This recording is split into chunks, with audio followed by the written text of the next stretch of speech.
The confluence of civilized species had, over the course of 3,000 years, developed what they considered to be a remarkably comprehensive definition of weapon.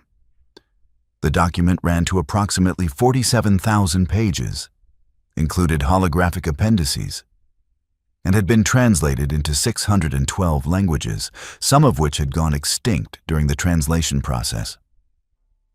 It covered everything from plasma disruptors to molecular destabilizers, from kinetic projectile launchers to exotic matter manipulators, and even included a rather lengthy footnote about particularly sharp dinner utensils following an unfortunate incident at a trade negotiation in 2847.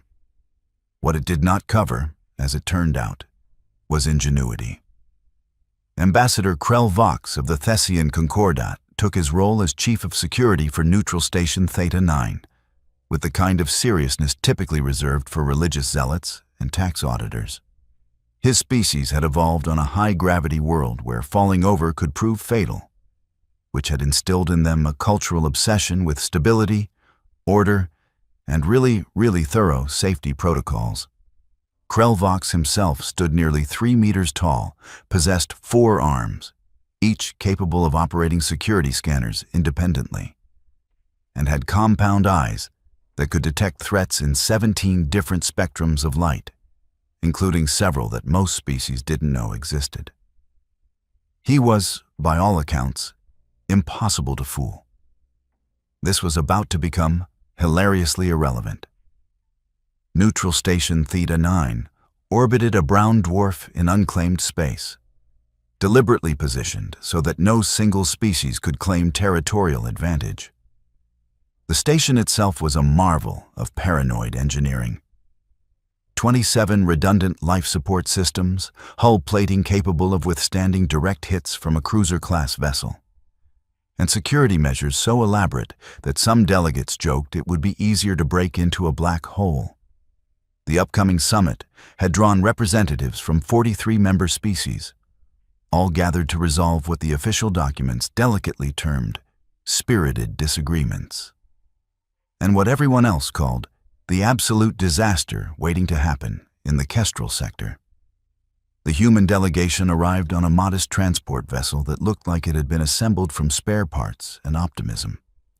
This was, in fact, exactly what had happened.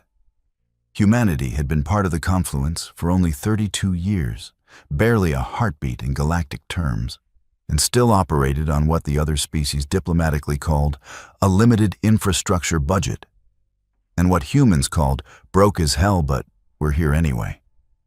The transport docked with all the grace of a drunk asteroid, and the airlock hissed open to reveal 5 humans in what they insisted were formal diplomatic attire. To the assembled alien dignitaries waiting in the reception bay, the humans looked like they'd ransacked a costume shop during a clearance sale. Their clothing was a bizarre mix of fabrics. Their hair came in improbable colors, and they moved with the unsettling confidence of a species that had somehow clawed its way to spaceflight, despite having no natural advantages whatsoever. No claws, no venom, no armored hide, no telepathy, not even decent eyesight. Just audacity and an apparently unlimited capacity for stubbornness. Leading the delegation was Ambassador Chen Wei, a woman in her 60s whose smile was kind and whose eyes suggested she'd seen things that would make a veteran soldier weep. Behind her came her attachés, advisors, and, walking with the easy stride of someone completely unconcerned with the 6 armed security guards tracking her every movement, military attaché Joanna Reeves. Jo, as she preferred to be called, was thoroughly unremarkable by human standards. Average height, average build, dark hair pulled back in a practical braid, wearing a simple gray suit that looked comfortable rather than impressive. She carried no visible weapons, wore no armor, and had the kind of face that you'd forget 5 minutes after meeting her. This was also about to become hilariously relevant. "Welcome to Neutral Station Theta 9. Krell announced, his translator rendering his chittering harmonics into flat galactic common. Before we can permit you to enter the summit chambers, all delegates must pass through standard security screening. This is, of course, for everyone's safety and comfort. Of course, Ambassador Chen agreed pleasantly. We're happy to comply with all protocols. Excellent. Krell gestured with two of his 4 arms toward the security checkpoint, a gleaming archway surrounded by enough scanning equipment to analyze a molecule's political affiliations. The summit operates under strict non-violence accords. No weapons of any kind are permitted beyond this point. No exceptions. The checkpoint itself was a masterpiece of paranoid technology. Sensors could detect everything from conventional firearms to exotic particles, from biological toxins to psionic amplifiers.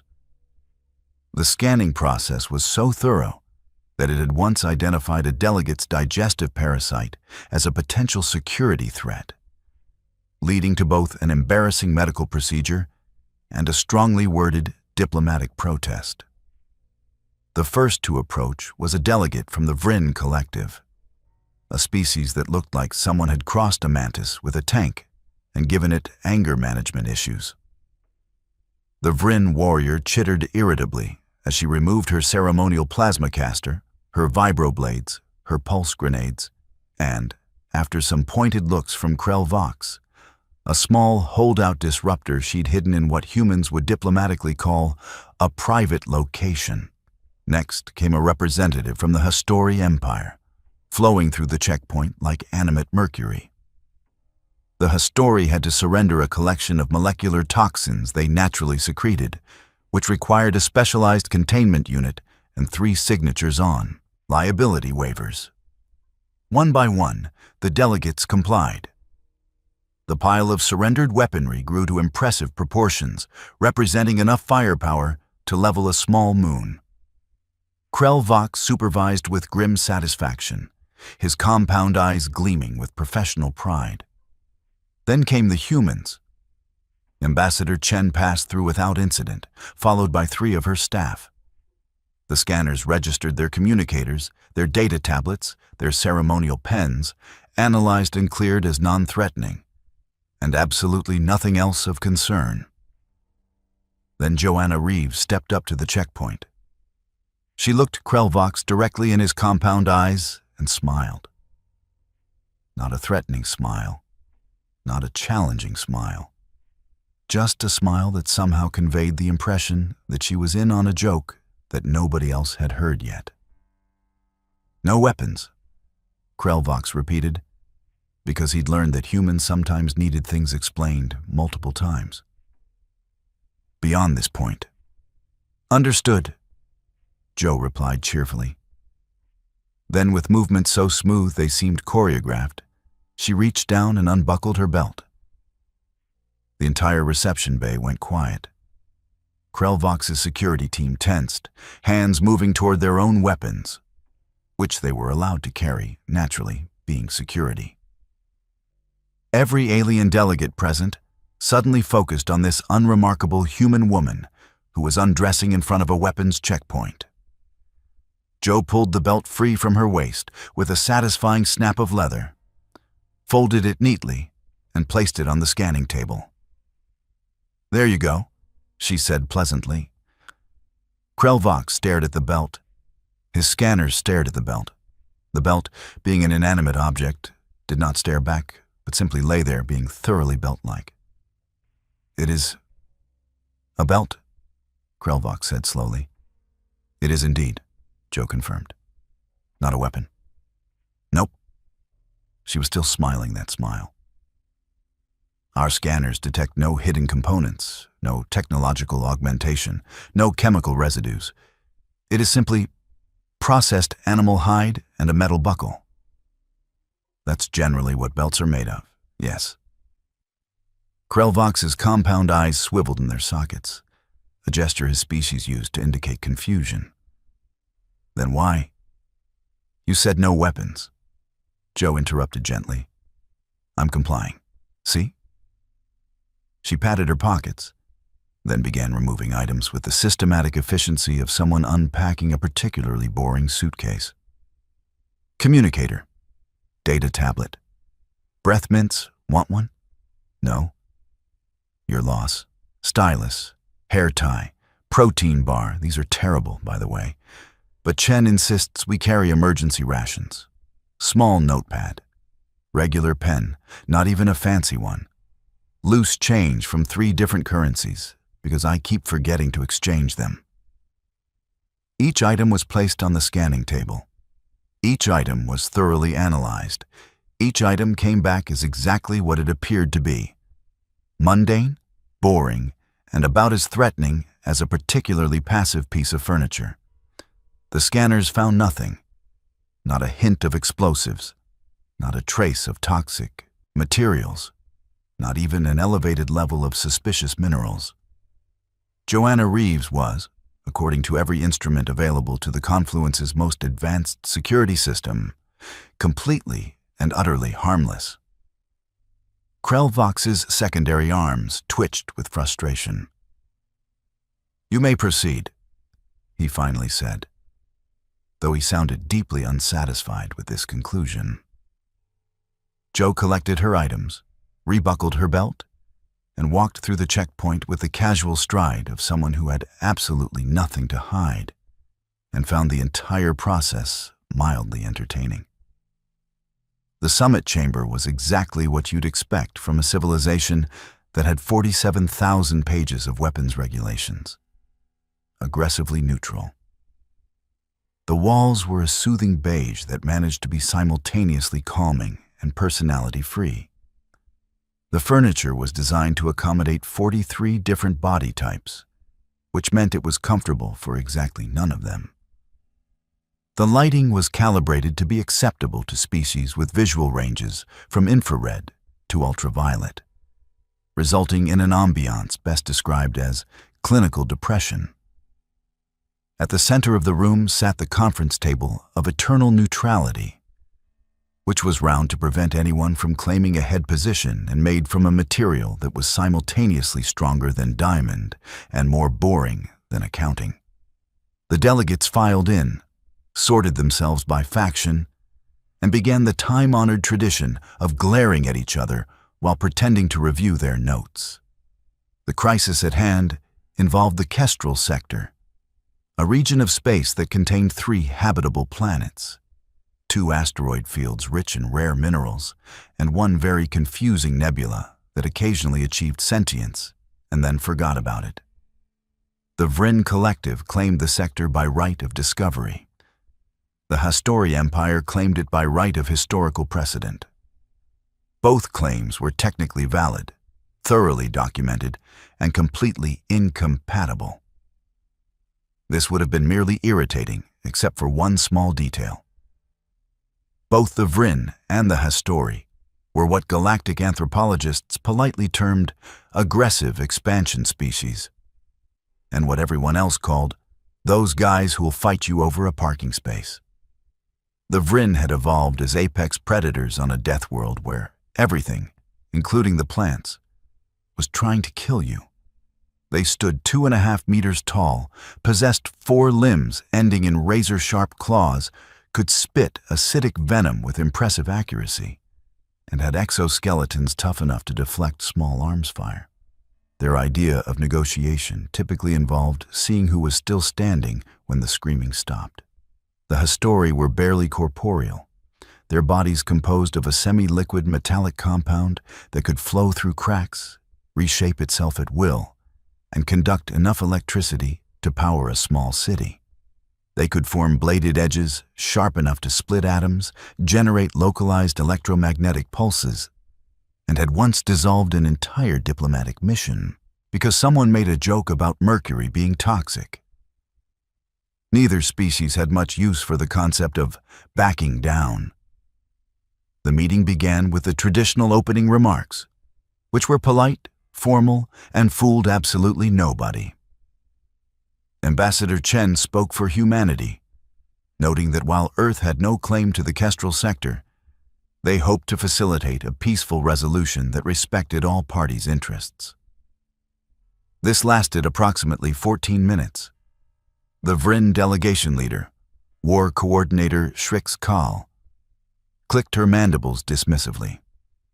The Hastori have no legitimate claim. They discovered the sector by accident while fleeing from a supernova. That is not discovery. That is running away and stumbling into something valuable. The Hastori spokesman, who'd chosen to manifest as a vaguely humanoid blob because it seemed diplomatic, rippled with what might have been indignation. The Vryn discovered the sector by following our navigation beacons, which we'd left there 200 years prior. That is not discovery. That is theft with extra steps. We followed no beacons, only because you're too primitive to detect them. Primitive? Your species is literally a liquid. And your species is literally insects in armor plating. Ambassador Chen raised a hand. Gentlemen, please. We are not gentlemen, Shrix Kal snapped. We are warriors of the Vryn Collective, and we do not tolerate insults from... The Hastori spokesman reformed itself into something with more sharp edges. Insults? You want to discuss insults? Your last communication referred to us as mobile puddles with delusions of grandeur. That was not an insult. That was an objective description. Things escalated quickly from there. Within seconds, both delegations were on their feet, or whatever passed for feet in the Hastori's case. Voices rose. Threats were exchanged. A Vryn junior officer made the mistake of gesturing too aggressively near a Hastori advisor, who interpreted this as an attack and responded by extending a blade-like pseudopod that stopped just short of the Vryn's throat. The Vryn, being Vryn, took this as a challenge. Krellvox's security team rushed toward the chamber doors, only to discover that the station's security protocols, in a fit of beautiful irony, had automatically locked all weapons in the security vault when the summit began. They stood outside the transparent aluminum viewing wall, watching helplessly as the situation deteriorated. Inside the chamber, Shrix Kal lunged forward with the kind of speed that came from evolving to catch prey that really didn't want to be caught. Her claws extended, her mandibles spread wide, and she released a hissing war cry that had, historically, been the last sound many beings ever heard. The Hastori spokesman dissolved into a liquid state and reformed as a metallic whip, crackling with electrical charge. The other delegates scrambled for cover, overturning chairs and diving behind the conference table of eternal neutrality, which was living up to its name by remaining studiously uninvolved. Ambassador Chen looked at Joanna Reeves. Joe? Joe had been leaning against the wall, watching the proceedings with the detached interest of someone observing a particularly dramatic nature documentary. Now she sighed, pushed off from the wall, and said, "Yeah, all right. Give me a second." She walked, not ran, walked, toward the center of the chaos with the casual stride of someone heading to the kitchen for a snack. Shrix Kal noticed the approaching human and swiped at her with claws designed to rend armor plating. Joe sidestepped the attack with minimal effort, grabbed the conference chair nearest to her, and in one smooth motion, swung it upward into Shrix Kal's midsection. The Vryn warrior doubled over with a whoosh of expelled air, too surprised to react. The Hastori whip lashed toward Joe's back. Without turning around, she kicked backward, connecting with a section of the Hastori's mass and sending ripples through the liquid metal. The Hastori recoiled, reforming several meters away. Joe set the chair down carefully, making sure it didn't get scratched. "Okay," she said conversationally. "I need you both to take about 3 steps back and several deep breaths." "You dare interfere?" Shrix Kal wheezed, recovering her breath. "You are unarmed. You are weak. You are..." Joe picked up the conference table. The conference table of eternal neutrality weighed approximately 200 kilograms, having been constructed to withstand anything short of orbital bombardment. Joe lifted it like it was made of cardboard, turned it on its edge, and slammed it down between the Vryn and Hastori delegations with a sound like thunder. Every being in the room froze. As I was saying, Joe continued, not even breathing hard, everyone needs to calm down before someone gets hurt. She glanced at Shrix-Kal. And before you ask, yes, humans have significantly higher muscle density than you'd expect for our size. Something about evolving as endurance hunters on a planet that was actively trying to kill us builds character. The Hastori spokesman reformed into something resembling their earlier shape, though noticeably more cautious. You cannot stop us both. We are warriors. You are one small mammal. Joe looked around the room, her gaze cataloging exits, furniture placement, structural weaknesses, and about 17 other things that nobody else was paying attention to.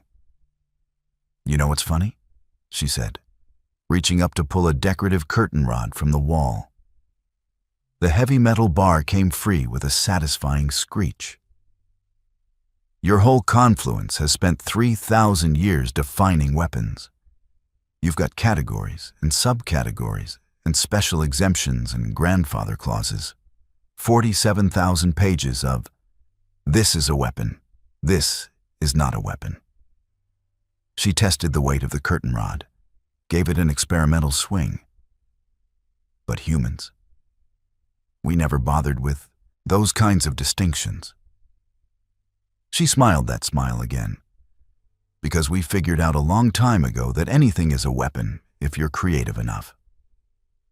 Shrix-Kal lunged again, because the Vryn were nothing if not persistent. Joe sidestepped, used the curtain rod to hook the warrior's leg, and sent her crashing into the overturned conference table. Before Shrix-Kal could recover, Joe had torn the curtain from its mounting, the actual fabric curtain, wrapped it around the warrior's claws, and tied it off with a knot that would have made a sailor weep with joy. These are nice curtains, Joe observed, securing the binding. What's this, Thessian silk? Must have cost a fortune. The Hastori spokesman tried to engulf her from behind, flowing forward in a wave of liquid metal.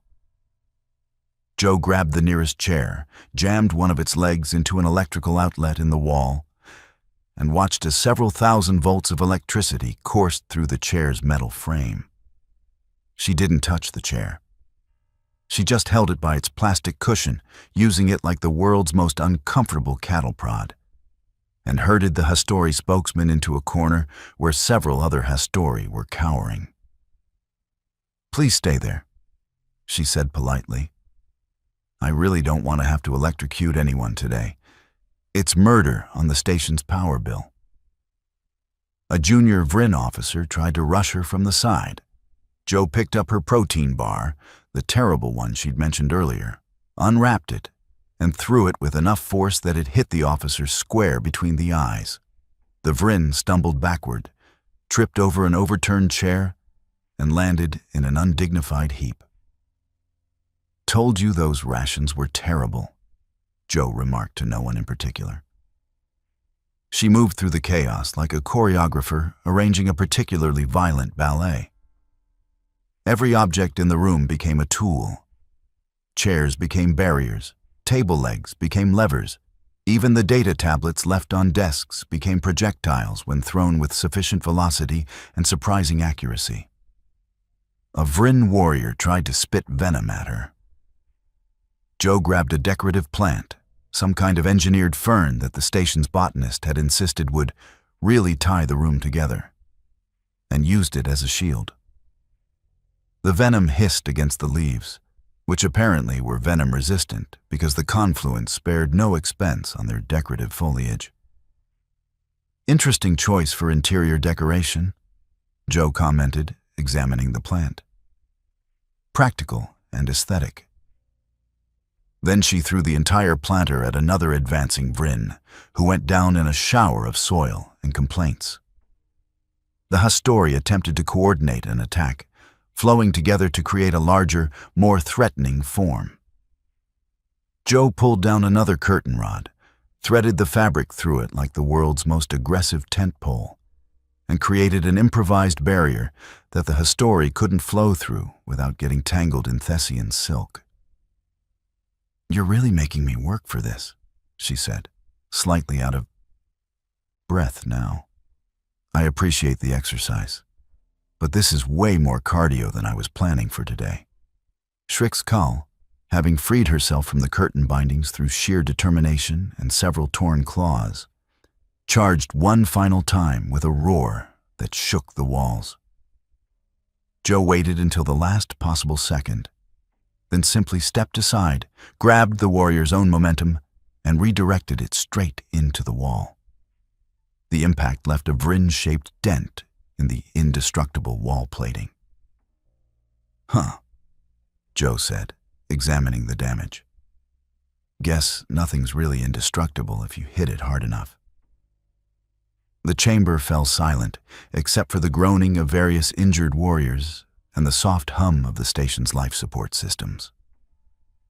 Joe stood in the center of the room, surrounded by overturned furniture, torn curtains, broken pottery, scattered decorative plants, and about 15 different beings who were rethinking their life choices.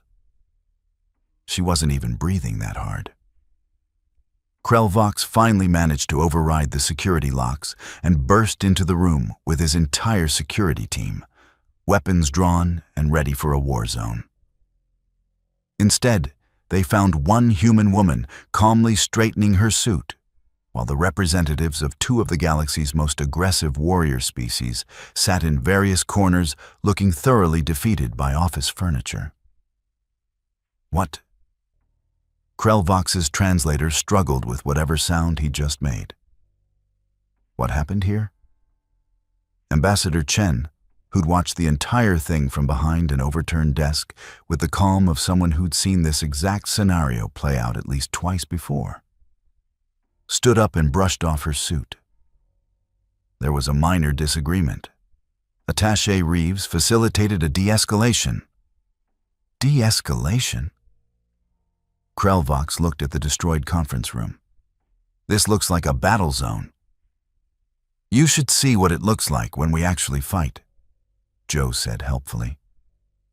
She'd retrieved her protein bar, or what was left of it after it had been weaponized, and was attempting to clean off the Vryn officer's blood.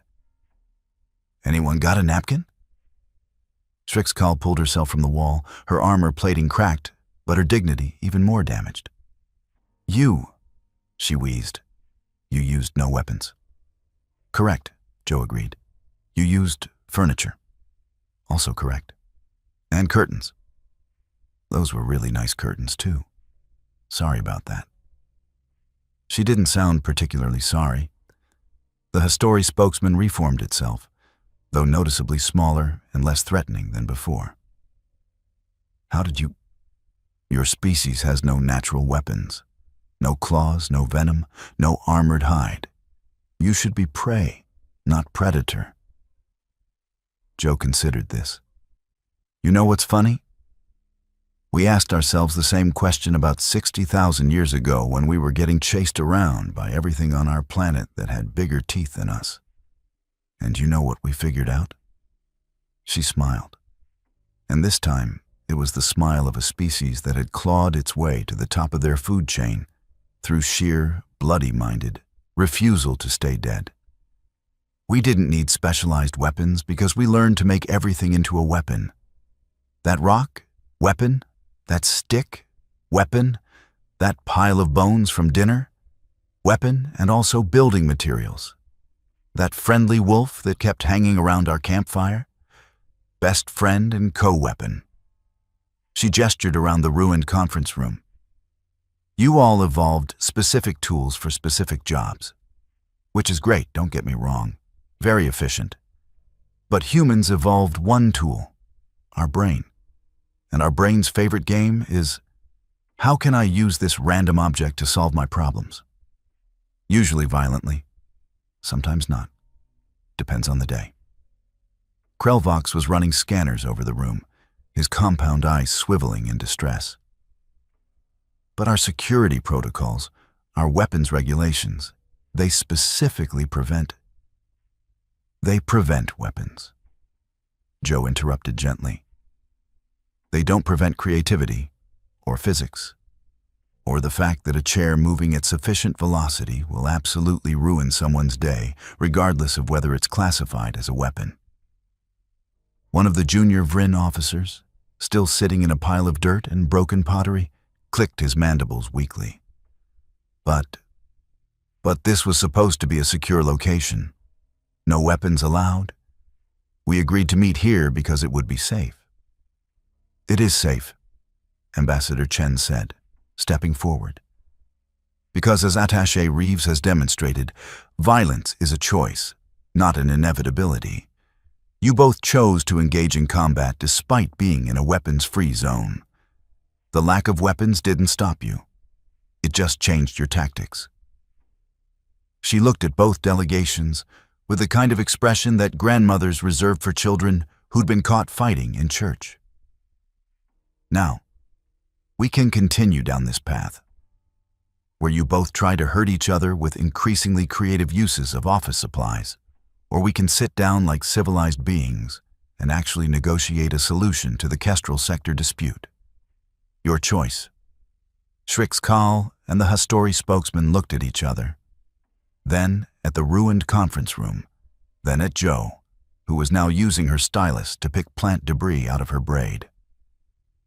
We will negotiate, Shrix-Kal said slowly, as if the word was new to her. An acceptable course of action. The Hastori agreed, rippling with what might have been embarrassment.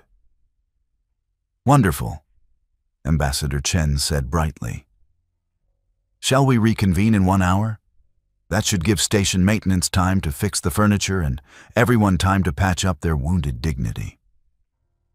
As the delegations filed out, carefully avoiding eye contact with each other and especially with Joe, Krelvox approached the human attaché with the air of someone approaching a malfunctioning reactor. I must ask, he said quietly, all 4 arms clasped in a gesture of deep confusion. What would you have done if you had actually brought weapons? Joe looked up from her braid, considered the question with the seriousness it deserved, and smiled that smile one final time. Honestly, probably the same thing. Weapons are just tools, Ambassador. And humans learned a long time ago that the best tool is the one you have on hand when you need it. She gestured at the destroyed conference room. Besides, actual weapons would have been boring.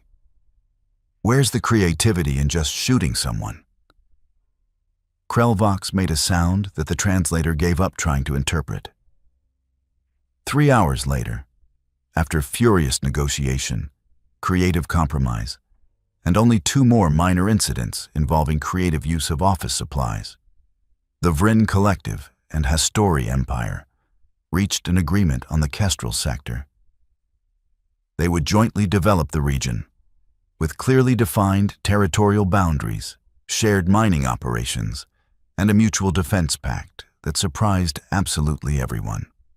Some observers suggested that both sides had been motivated less by diplomatic wisdom and more by a shared desire to never, ever be in a room with a weaponless human again. The summit was declared a resounding success.